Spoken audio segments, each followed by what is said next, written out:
I'm going to try and tell you the backstory of Alexander Hamilton in 5 minutes, give or take, leading up to the musical. This is a video by Mr. New. So our story begins on the island of Nevis. Nevis is important because it's discovered by Christopher Columbus and it ends up being renamed as Nieves, meaning clouds. Nieves is important because, well, it's the island where we meet our first character, Mary Uppington.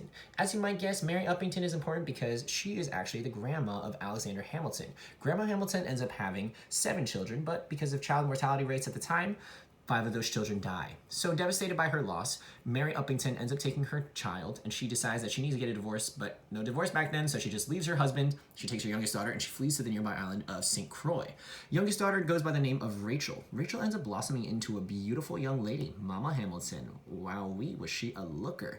So Mary Uppington gets the great idea, you know what? This is how we're gonna live. We're gonna pretend that we're super rich, that we own a cow, that we own a house, and we're gonna pretend and trick somebody into marrying us who is wealthy, because wealthy only marry wealthy around here. So we're gonna trick them into marrying us and taking care of us for the rest of their life. What do you think?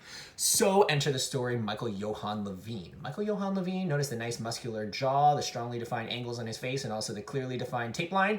Well, he unfortunately was a fraud. He owed a whole bunch of money, and so in order to get out of the money debt that he owed, he decided that I need to marry into money. So he meets Mary Uppington, and he decides that I'm going to try and trick her and take her house, take her money, and this way pay off my debts. So the two of them, unbeknownst to the two of each other, end up getting married. Da, da, da, da, da, da, da, da. But as soon as Michael and Rachel get married, they find out that Michael has a huge debt. And so what ends up happening was Michael gets thrown in prison. But there's no such thing as bankruptcy back then. And so Michael, not wanting to be in prison, he decides that, you know what, I'm going to have to give up my wife. So he decides to give up his wife of 17 years. And how does he give her up? Well, the word was that she had been getting around town. And she wasn't getting around town via Uber.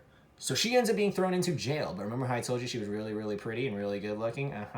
Well, this guy, the guards, end up taking a fancy to her. The guard likes her so much that he actually pays Rachel's debts and he puts her in his house and he even moves in Grandma Hamilton. Unbelievable, this guy. Seriously. Nobody moves their mother-in-law into their house with them.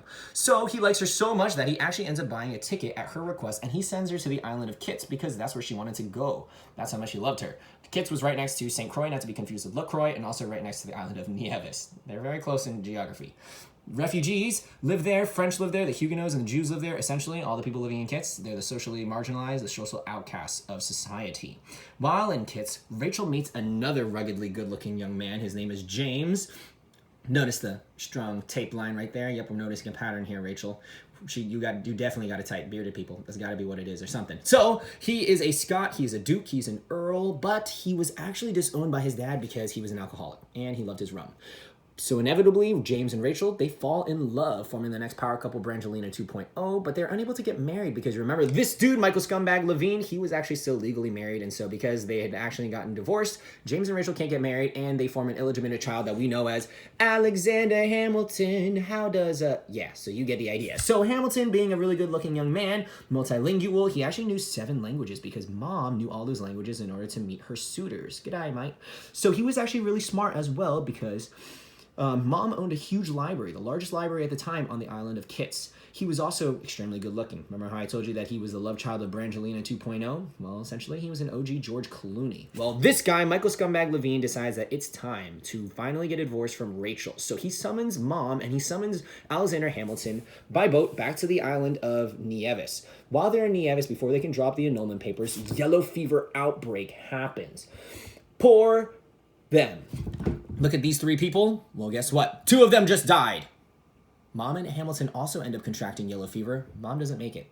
Hamilton is so poor that he actually ends up needing to borrow shoes in order to attend mom's funeral. But not easily dissatisfied, Hamilton decides that he's going to pull himself up by the bootstraps. He starts working for this company, Kruger and Beekman. Remember how I told you he was really smart? He ends up running the ship's manifesto. So he takes a look at all of the trade logs for the ships that are coming in and out of the port of Kit and Nieves, and he actually ends up being the one who tracks all of their inventory. But right when things are starting to look on the up for teenager Alexander Hamilton, a hurricane blows through Nieves